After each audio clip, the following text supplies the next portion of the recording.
Shqider e parë që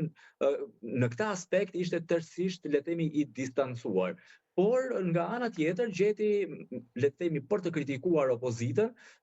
lidhur me aksionet e opozitës, aksionet politike brenda dhe pushtetet e tjera të cilat janë të pavarura, përfshi këtu sistemin e drejtësisë apo drejtësinë e re, strukturat e drejtësisë së re, SPAK-un apo XKK-on. Dhe nëse i referohemi kësaj, patjetër që një kritikë e tillë i prek edhe strukturat e maxhorancës, strukturat qeverisëse, por edhe vetë Parlamentin e Shqipërisë, pasi SPAK la të kuptojë në përgjigjen e tij që ai gjatë gjithë kohës për çdo rast që është kërkuar raportim në institucionet ku SPAK apo XKK do duhet të raportojë, ai e ka kryer këtë detyrë dhe nuk ka sepse të ketë një vizitë tjetër monitoruese nga një le të themi komision i një institucioni tjetër apo një pushteti tjetër të pavarur, sepse e konsiderojnë si një tentativë për ndërhyrje në punën e tyre. Kështu që deklaratat e Shqider merren në të dyja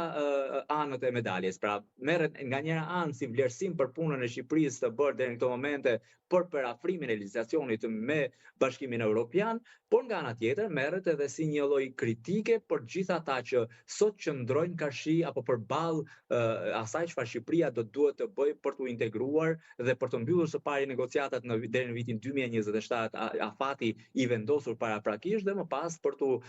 antarësuar me të drejta të plota deri në vitin 2029-2030. Kjo të paktën është ajo çfarë unë kam arritur të shoh nga vizita e zotit Shqider, përkundër faktit që